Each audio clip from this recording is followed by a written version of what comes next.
Hey, it's Craig. I just wanted to let you know that you can listen to Canadian History X early and ad-free on Amazon Music, included with Prime. Greetings and welcome to another episode of Canadian History X. Before we begin today's episode, I'd like to take a moment to talk about dogs. Dogs have been an important part of Canadian history from the very beginning. The first dogs to arrive in Canada came from Siberia over 12,000 years ago. They were used for hunting, pulling sleds, and as companions for the indigenous people who made their way across the Bering Strait. In the 17th century, European settlers brought dogs with them as well, and like the indigenous people, they relied on their dogs for companionship, hunting, and protection. Dogs have been some of Canada's most beloved heroes. In 1909, a Labrador retriever named Polar Bear helped the explorer Robert Perry reach the North Pole. In 1916, Canadians were captivated by the story of Bruno, a sheepdog who was rescued from war-torn Europe and refused to eat after his person passed away. In 1941, a Newfoundland named Gander saved the lives of several Canadian soldiers during the Battle of Hong Kong. Over the centuries, dogs have served Canadians in an ever-expanding variety of ways. Today they work in law enforcement, detect cancer and COVID, help find missing children, and enable the blind to get around. But for most Canadians, dogs are much more than just working animals. Their loyalty, friendship, and unconditional love have made them part of our families. Countless dogs are beloved characters in Canadian art and film. Their stories have been told by such noteworthy authors as Farley Mowat, Lucy Maud Montgomery, and Stephen Leacock. They can make us laugh, they comfort us, they remind us of our better angels, of what our character could be, and perhaps that is why we love them so much. Which brings me to my puppy, Boris. Boris is a 10-year-old Irish setter Newfoundland cross, the same breed as Gander actually. Recently, he began hacking up his food. His bark became raspy, and he's having trouble breathing deeply, so I took him to see the vet. Boris has the canine version of Lou Gehrig's disease. His spinal cord will slowly degenerate, and over the next 1 to 3 years, he will progressively lose control of the muscles he uses to play, bark, eat, and breathe. There is no cure, and the cause remains unknown. But there is a way to slow it down. With the laryngeal paralysis, Boris needs surgery. Without it, his constricted larynx will get worse faster, and he may pass away in only a few months. The problem is the surgery costs $5,000, which is well beyond what I can afford. So I'm asking for your help. I've set up a GoFundMe to pay for the vet. If you'd like to contribute, just click the link for Boris Fundraiser in my show notes. And if you've donated already, thank you. If you've shared, thank you as well. Thank you for helping us get a few more precious years together, because it means the world to us both. Before we begin, I want to say thank you to Leslie Y., who made a wonderful donation to the podcasts. I really appreciate it, and right now all donations and Patreon goes to helping my dog get his surgery that he needs. He's one of the most important Fathers of Confederation, and he was the first Canadian politician to be assassinated. Yet today he is mostly unknown to the majority of Canadians. Today I'm talking about Thomas Darcy McGee, the man who was called Canada's first nationalist. Darcy McGee was born on April 13, 1825 in Carlingford, Ireland, and raised as a Roman Catholic. He would learn about the history of Ireland from his mother, which would have a deep impact on his life. It was also rumored his mother's family had been involved in the 1798 Irish Rebellion. His father James worked for the Coast Guard, and this caused the family to move every so often. When he was 8, McGee moved to Wexford, and it was there that his mother passed away, and his father remarried, leading McGee and his sister to leave Ireland when he was 17 because of the poor relationship with their stepmother. He would sail to the United States in 1842, one of 93,000 who crossed the Atlantic that year and arrived in Boston. It was in Boston he gave his first public address, speaking to the Boston Friends of Ireland on the 4th of July. He said, quote, "The sufferings which the people of the unhappy country have endured at the hands of a heartless, bigoted, despotic government are well known to you. Her people are born slaves and bred in slavery from the cradle. They know not what freedom is." End quote. This raised his profile among the Irish immigrants, and he was asked to join the staff of the Boston Pilot, a Catholic newspaper. He started out as a traveling agent, spending 2 years traveling around New England, collecting overdue accounts and new subscribers. At the same time, he lectured to the Irish population of New England, talking of the movements of the Irish independence movement. He would also write 40 articles for the Pilot during that time, with his first editorial appearing on April 13, 1844, his 19th birthday. That same year, he published his first book, Eva MacDonald, A Tale of the United Irishman, and a second followed the next year, Historical Sketches of O'Connell and His Friends. At the same time, he believed that Canada and the United States should become one country. He would write, quote, "Either by purchase, conquest, or stipulation, Canada must be yielded by Great Britain to this republic." End quote. His views were reinforced when the United States annexed Texas in 1845 and after the Oregon boundary dispute with Britain. When told that the Canadian government was more tolerant to the Catholics, he questioned if that was truly the case. He would go back to Ireland in 1845, where he edited the Freeman's Journal, and in 1847 he married Mary Teresa Caffrey. They would have 6 children. In Ireland, he also wrote 2 more books, The Gallery of Irish Writers in 1846, and a memoir of the life and conquests of Art McMurrough in 1847. It was around this time he became involved in the Irish Confederation and the Young Irelander Rebellion of 1848. He would speak throughout Ireland to support the leaders of the Irish Confederation. But due to his involvement, a warrant for his arrest was issued, and he would flee Ireland dressed as a priest, arriving back in the United States. The New Orleans Crescent wrote on October 28, 1848, quote, "The British papers state that Mr. McGee is still somewhere in Ireland, and the British government is very anxious to catch him, but he is in Philadelphia, and it is said he looks very well hung." End quote. In the United States, he blamed the Irish clergy for the failure of the rebellion, and he started his own newspaper called The Nation. Before long, he began to alienate Irish Republicans in New York when he began to support a new Irish reform movement that planned to work within the Irish Constitution. He also antagonized the Bishop of New York because of his support for the Roman Republic against Pope Pius IX.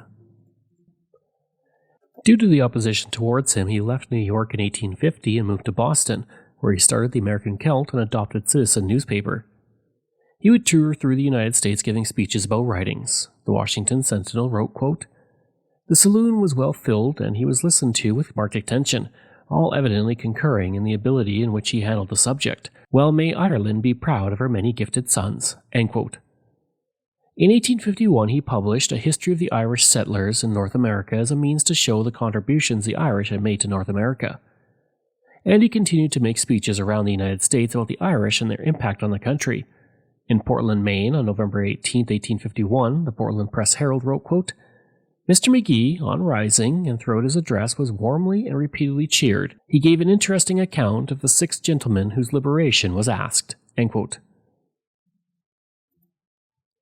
He returned to New York in 1853 and for the next 4 years worked on behalf of Catholic interests in the United States. He also wrote 3 more books, but was gradually becoming more critical of the United States, stating that American society needed the influence of Catholicism to balance its disorderly tendencies. Despite his belief earlier in life that the 2 countries should become one, he now accused the Americans of being expansionistic and having their eyes on Canada. In 1855, he began to advocate for an Irish colony in the western portion of the continent. His advocacy for an Irish colony in the western frontier would earn him the nickname of Moses McGee among his critics. In his various talks on the topic, he would cause some to get quite mad at him. During one lecture in Boston, it was said in the National Era on February 1, 1855, quote, "In the course of his lecture, some of his remarks were construed by a few of the audience into a disrespect for the memory of Washington, and led to much confusion and some severe fighting in the hall. The row was soon quelled, and the disturbers ejected from the premises." End quote. He would organize a conference in Buffalo that was attended by hundreds of delegates to plan a colony, but Catholic leaders in New York prevented much progress from being made, and the plan was abandoned. In 1857, McGee moved to Canada and settled in Montreal on the invitation of the city's Irish community. He did this because Canada was more hospitable to Catholic Irish immigrants than the United States was at the time. McGee began to push through his writings in newspapers and books that Canada be devoted to the British Empire, feeling it was the only way to protect itself against the Americans. Maclean's would write of him in 1962, quote, Thomas Darcy McGee, the shrewd Irish member for Montreal, advocated Confederation as a measure of defense, but McGee was always advancing fresh reasons in favor of Confederation, and it was a little while before he was taken seriously, end quote. On May 28, 1857, the MacArthur Democrat out of Ohio wrote, quote, Thomas Darcy McGee, disgusted with his countrymen, the Irish, who refused to aid in the election of Fremont last fall, has retired from the American Celt, which he edited, and has gone to Montreal, Canada, where he will be more at home, end quote. In Canada, upon his arrival, he set up the New Era, a newspaper that allowed him to attack various organizations. He would also write to promote modernizing the economic development of Canada through the building of railroads, increased immigration, and the application of a high protective tariff to encourage manufacturing within the province of Canada. He would also advocate for making Canada a place where religious minorities could coexist and have their rights completely respected. He would write, quote, The one thing needed for making Canada the happiest of homes is to rub down all sharp angles and to remove those asperities which divide our people on questions of origin and religious profession. The man who says this cannot be done is a blockhead, end quote. In December 1857, McGee was elected to the Legislative Assembly. The Milwaukee Daily Sentinel wrote, quote, Thomas Darcy McGee has been nominated for the Canadian Parliament by the Irish citizens of Montreal, who claim one member from that city on the strength of their population, end quote. In one of his first speeches as a politician in Canada on December 15, 1857, he would immediately attack the Orangemen, which would anger many Protestants.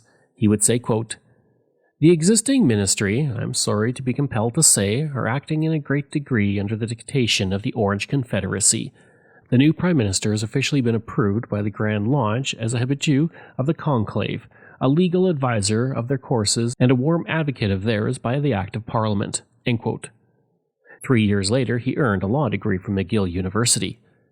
At this point, he had long abandoned his previous ways when it came to Irish nationalism, and he felt that it had no place in Canada, something that would anger a group called the Fenians. He would write, quote, We have no right to intrude our Irish patriotism on this soil, for our first duty is to the land where we live and have fixed our homes, end quote. He would write about the Fenians in the Montreal Gazette, stating, quote, Secret societies are like what the farmers in Ireland used to say of Scotch grass. The only way to destroy it is to cut it out by the roots and burn it with powder, end quote. I want to talk about the Local History Atlas. This was created by one of my listeners, Ben Woodward, and it's fantastic. It's this wonderful website where you can see a Google Maps image of Canada, and you can visit all of the places in Canada. And within these places are my local history podcast episodes that you can listen to. And one of the great things about it is you can add to it. You can put your own pictures in. You can put your own information. It's creating this wonderful historical mosaic of Canada. And it's a wonderful website. I have the link in my show notes, but if you also want to visit yourself, it's atlas.digitalhistory.ca, and we can create this wonderful mosaic of Canada's history. All of us, you can learn about Canada's history. If you're going on a road trip, you can use this wonderful site to see where you're going and the amazing things that you can see, so be sure to check it out. McGee would support the short-lived reform government of George Brown in 1858, and he would develop a political organization among Irish Catholics of Canada West. He also developed the idea of using the Irish national school system as a model for solving the school problems in Canada West. This was widely attacked by the Roman Catholic Church in Canada, which hurt the Reform Party under Brown. McGee would then split with Brown when a separate school bill was introduced, and Brown's newspaper, The Globe, did not support it. In 1863, McGee became the Minister of Agriculture, Immigration, and Statistics. It was around this time he began to be a more vocal advocate of Confederation, and he would organize tours of the Maritimes for delegates from the province of Canada, where he gave speeches in favor of a union with British North America. He would say at one stop, quote, I invoke the fortunate genius of a united British America to solemnize law with the moral sanction of religion, and to crown our fair pillar of freedom with its only appropriate capital, lawful authority, so that, hand in hand, We and our descendants may advance steadily to the accomplishment of our common destiny." End quote. In 1864, McGee became an open supporter of Confederation, and he would attend both the Charlottetown and Quebec conferences. At the conferences, he advocated for the guarantee of educational rights of religious minorities within the country. No longer following the radical Irish nationalist views of his youth, McGee then denounced the Fenian Brotherhood, which advocated for a takeover of Canada by the United States to force Britain to leave Ireland. This gave him the moniker of traitor by those in the Irish community that he had agreed with in the past. In 1865, he was part of the Canadian delegation to the Dublin International Exposition, and he addressed an audience in Wexford, where he had grown up and spoke of his life as an Irish immigrant in Canada and the United States. He would say that his career as an Irish rebel was one of follies. His speech attracted attention throughout Ireland, the United States, Britain, and Canada. The Weekly British Whig wrote, quote, "Mr. McGee was well received by his fellow townsmen, and as the audience was composed of persons of all creeds, classes, and politics, he was able to speak his mind freely. He is not ashamed of young Ireland. They were honest in their folly. If he was a fool at 20, there was no reason why he shouldn't be at 40. End quote. By the time 1866 came around, the Irish constituents in Montreal were unhappy with him, and he was not invited to the London Conference of 1866, nor was he included in the First Dominion government. He was also expelled from the St. Patrick's Society, and the Society's president ran against him in the first Canadian federal election. In that federal election, McGee was elected in Montreal West to the first Canadian Parliament. One can associate the residential school system with tuberculosis, and tuberculosis with the residential school system. We had Indigenous parents, communities, students, church employees, teachers, and individuals who are part of Indian affairs like Dr. Peter Henderson Price giving their critiques in their own time. People hid when the tuberculosis screening came to their communities because they knew that the result of getting screened was that they could be taken away. I believe a lot of people were used, government officials who just thought they were doing the right thing. They were doing what they were told. First Nations, Métis, and Inuit peoples have already told our story. It's now time to tell the other side of the story. We need to take a serious look at the parts of the system from the past that we may be replicating today. I'm Maya Foster Sanchez, and this is the story of a national crime. Coming this fall. Follow us on Apple Podcasts, Spotify, or wherever you get your podcasts.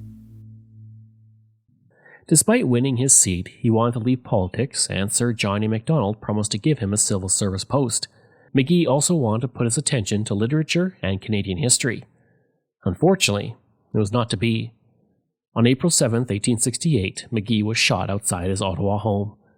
The Kingston British Whig stated, quote, "As he reached his door and was in the act of opening it, a pistol shot was fired at him from behind, the ball entering the back of his head and escaping through his mouth, breaking several teeth.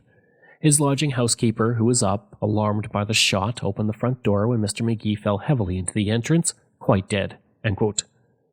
Before long, Ontario Premier John Sandford Macdonald and Prime Minister John A. Macdonald, no relation, were on the scene, as were other members of Parliament. His body was then transported to Montreal. The Ottawa Daily Citizen wrote, quote, "The special train conveying the remains arrived precisely at 5 o'clock yesterday. The station was draped in mourning. A large number of citizens accompanied the hearse to the late residence of the deceased. Here the body was placed in the dining room and the public admitted to view the face, which was visible through the glass lid of the coffin." End quote. McGee's funeral procession would run through Montreal, flanked by a crowd of 80,000 people, or roughly 75% of the city's population. Several schools would be let out, and students would attend the funeral. The Montreal Gazette wrote of the funeral, quote, "Never since Jacques Cartier first planted the foot of a European on the site on which now stands the great city of Montreal, was there ever before a demonstration, either funeral or other, within its borders, such as that which took place yesterday." End quote. The day after McGee was shot, 40 people, mostly Irish immigrants, were arrested, including Patrick Buckley, the stable hand to Prime Minister John A. Macdonald, who would implicate someone else, Patrick Whelan. Whelan was arrested at 9:30 a.m. that day, and in his pocket was a Smith & Wesson pistol with all 6 rounds still loaded. Before long, the newspapers began to attack Whelan's character heavily. The Montreal Star wrote, quote, Patrick Whelan was sent down for 2 months as a vagrant. He is reported insane." End quote.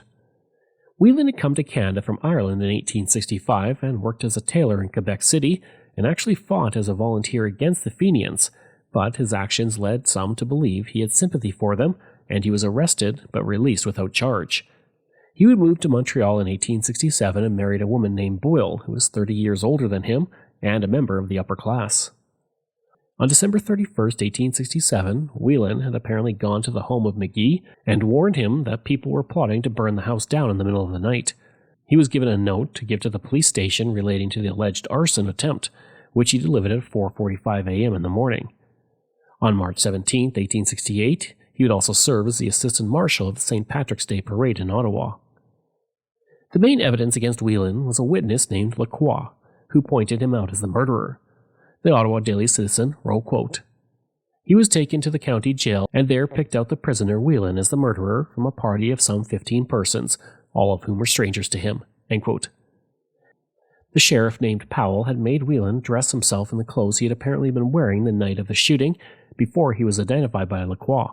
Lacroix had said, quote, "I think this is the one who fired the shot. I recognize him by his size and way of acting." End quote. During the trial, Prime Minister John A. Macdonald sat next to the judge while evidence was heard, which is insane. Agnes Macdonald was also watching the trial, and she called Whelan a small, mean-looking man in her diary. On the last day of the trial, which lasted 8 days, Whelan would say, quote, "Now I am held to be a black assassin, and my blood runs cold, but I am innocent. I never took that man's blood." End quote. On September 15, 1868, Whelan was found guilty. Whelan would tell the jury after the sentence was laid down, quote, "I am held to be a murderer. I am here standing on the brink of my grave, and I wish to declare to you and to my God that I am innocent, that I never committed this deed." End quote. On February 11, 1869, Patrick James Whelan would be hanged for the assassination of McGee. Whelan was accused, convicted, and subsequently hanged for his crime. Many to this day still believe that he was nothing more than a scapegoat for a Protestant plot. As I said, Whelan maintained his innocence throughout the proceedings, but the government needed somebody to blame. Most of the evidence against him was circumstantial, and there was allegations of the bribing of witnesses to ensure a guilty verdict. Whelan would be hanged in front of 5,000 people, and it was said that he met his death with manliness and faith. He told the crowd he was innocent, but he did know who killed McGee. His last words were, "God save Ireland, and God save my soul." According to the Weekly British Whig, Whelan stated, quote, "I am prepared, but I am not the man who done the deed. There are others. No matter now, I am under oath, and I won't break it." End quote. This was the second last public hanging in Canadian history. Today, Thomas Darcy McGee is honoured throughout Canada and Ireland, where several monuments have been built to recognize him. In 2012, the Thomas Darcy McGee Summer School in Ireland was named for him. The Thomas Darcy McGee building on Spark Street in Ottawa is also named for him, as are 4 schools in Canada and Ontario and Quebec. The provincial riding, Darcy McGee in Quebec, is also named for him. And on the day of his death 150 years later, Irish Montrealers, including some of McGee's own descendants, came out to his gravesite to hold a service and honour this Father of Confederation. I hope you enjoyed that episode of my look at Thomas Darcy McGee. Next week we're looking at Canadians in early Hollywood. If you like, you can email me at craig@canadaehx.com. You can find me on Twitter. My handle is Craig Baird, CraigBaird, and I'm on Instagram at Bairdo37. As well, again, if you want to support the podcast, you can for as little as $3 a month. Just go to patreon.com/CanadaEHX. And you can donate to the podcast by going to CanadaEHX.com and clicking Donate. And I also want to thank all of my wonderful patrons. And I apologize if I get any names incorrect. Martin Straish, Sarah White, Tom McMillan, Mike Sullivan, Wendy Mills, Keelan Prignitz, Michael Matthews, Joanna Parker, Jeff Dahl, Vobs, Robert Page, Richard T., Colin Johnson, Jeff Hershey, Kyle Murray, Steve Paikin, Matthew Gartho, Lionel Romaine, Dr. Bob Turner, Randy Hayden, Doug Campbell, Reg W., Deborah Carlson, Francis Helbling, Nixon Ree, Shannon Marshall, Clinton Martinez, Dimitri Chauve, Aaron O'Hara Myers, Robert Dunseith, Todd Casey, Catherine Roy, Luke S., JP Bear, Jason Hall, Phil Maynard, and Iris Gray. Information from Canadian Encyclopedia, Maclean's, Biography, CBC, Wikipedia, HistoryMuseum.ca, New Orleans Crescent, The National Era, Portland Press Herald, MacArthur Democrat, Kingston Whig Standard, Ottawa Daily Citizen, and the Montreal Star. Thanks, and we'll see you again next time.